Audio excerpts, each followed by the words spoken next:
City round up updates చూద్దాం.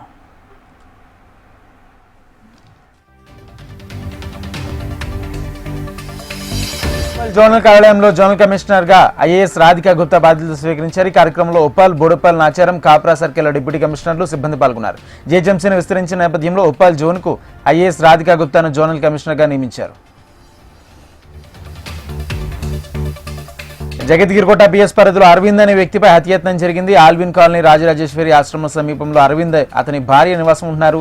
అరవింద్ నివాసం ఉంటున్న ఇంటిని అతని బంధువులు వచ్చారు. అయితే ఇంటికి వచ్చిన బంధువులు అరవింద్ పై కత్తితో దాడికి పాల్పడ్డ బంధువులతో పాటు అతని భార్య పరారయ్యారు.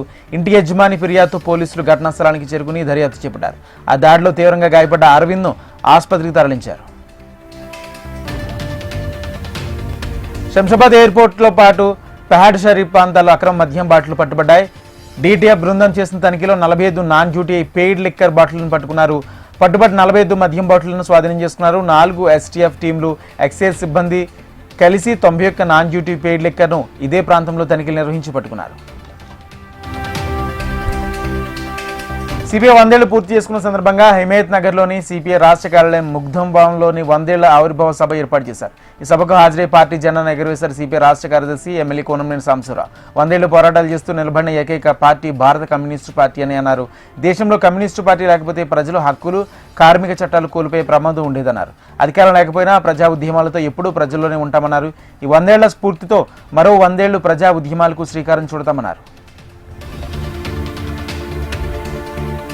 సీఎం రేవంత్ రెడ్డి కొడంగల్లో 2 రోజుల క్రింద నిర్వహించిన సర్పంచ్ల ఆత్మీయ సమ్మేళనంలో వెలమ జాతిని కించపరిచే విధంగా మాట్లాడారని ఆల్ ఇండియా వెలమ అసోసియేషన్ తెలిపింది. సీఎం రేవంత్ కావాలని వెలమ జాతిని టార్గెట్ చేస్తున్నారని అసోసియేషన్ వైస్ ప్రెసిడెంట్ తాండ్ర శ్రీనివాసరావు, దివాకర్ రావు సీఎం రేవంత్ వెలమ జాతిపై ఎందుకు అంత కోపం చూపిస్తున్నారని ప్రశ్నించారు.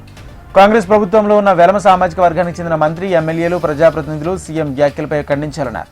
సీఎం వెలమ జాతికి క్షమాపణ చెప్పాలని డిమాండ్ చేశారు.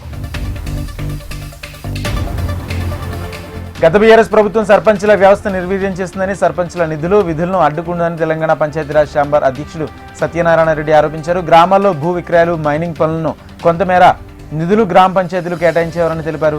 గత బీఆర్ఎస్ ప్రభుత్వం అధికారంలోకి వచ్చాక పంచాయతీరాజ్ చట్టాన్ని సవరించి సర్పంచ్లను ఇబ్బందులు గురిచేశారని మండిపడ్డారు. సర్పంచ్లకు బిల్లులు ఇవ్వకుండా వేధించిన గత బీఆర్ఎస్ ప్రభుత్వం ఇప్పుడు బిల్లుల కోసం ధర్నాలు చేయడం హాస్యాస్పదంగా ఉందన్నారు. అధికారంలో ఉన్నప్పుడు సర్పంచ్లను పట్టించుకొని వాళ్ళు ఇప్పుడు సన్మానాలు చేస్తున్నారని విమర్శించారు.